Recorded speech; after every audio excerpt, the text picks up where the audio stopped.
Hello बच्चों, कैसे हो सब। आज हम लोग ये तितली बनाना सीखेंगे और साथ में मैं आप लोगों को तितली की एक प्रेरणादायक कहानी सुनाऊंगी। तो आप लोग मुझे देख के ऐसे साथ में तितली बनाते रहो और साथ के साथ कहानी भी सुनते रहो, है ना। तो चलो शुरू करते हैं। एक बार एक हरे भरे गार्डन में एक नन्हा सा जीव जीव यानी इंसेक्ट रहता था, जिसका नाम था किट्टू। किट्टू बहुत सीधा साधा था। न तो उसके पंख थे और न ही उसका कोई रंग था। जब वह दूसरे कीट पतंगों को देखता था, ये कैसे उड़ रहे कीट पतंगे, यानी जैसे हनी बी को देखता था, तितली को देखता था, तो छोटे छोटे से कीट पतंगे गार्डन में उड़ते रहते हैं ना, तो चुपचाप बैठा उनको देखता रहता था। और वो भी खुद सपने देखता था कि एक दिन मैं भी ऐसे ही उड़ूंगा, मैं भी फूलों को छूऊंगा, ऐसे ही बादलों से बातें करूंगा। बैठे बैठे सोचता रहता था, लेकिन सब उसका मजाक उड़ाते थे। एक दिन एक हनी भी उधर से उड़ रही थी। उसने किट्टू को बैठे देखा तो उसने पूछा, किट्टू, क्या तुम भी उड़ने का सपना देखते हो? अरे, तुम्हारे तो पंख ही नहीं है, तो तुम कैसे उड़ोगे?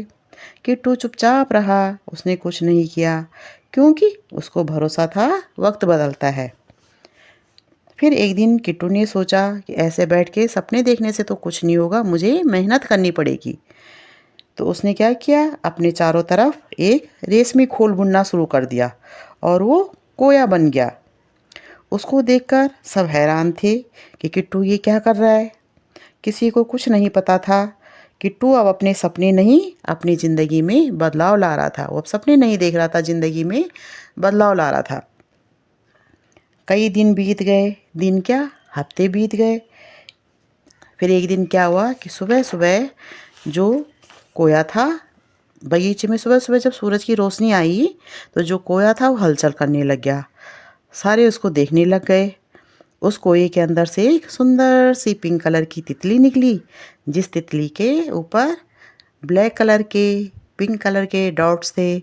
बहुत सुंदर से उस पर पर्ल भी बने हुए थे, पर्ल लगे हुए थे उस पर। सब उसको देखकर चुपचाप रह गए, हैरान रह गए, कोई कुछ ना कह पाया। सारे बस उसको देखते ही रहे। लेकिन उसमें से जब तितली निकली बाहर, वो मुस्कुराते हुए निकली तितली बाहर।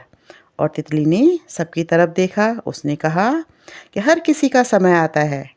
अपने सपनों को पूरा करने के लिए बस विश्वास और धैर्य चाहिए।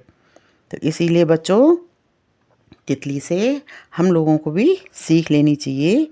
तितली से हमें भी प्रेरणा मिलती है कि हर किसी का समय आता है, लेकिन जो चुपचाप मेहनत करता है उसका फ्यूचर सबसे ब्राइट होता है। तो इसलिए आप लोग भी अपने सपने देखो और उन सपनों को पूरा करने के लिए मेहनत करो। बैठे बैठ के सपने नहीं देखना, सपनों को पूरा करने के लिए मेहनत भी करनी है। अगर आप लोगों को मेरी कहानी पसंद आती है तो आप लोग क्या करना, कमेंट करना, लिखना उसमें कि आपको कैसी लगी कहानी। और आप लोग मुझे सब्सक्राइब भी करना, लाइक भी करना, है ना। और अपना ध्यान रखना, अपनी अच्छे से पढ़ाई करो। टेक केयर बच्चों, बाय बाय।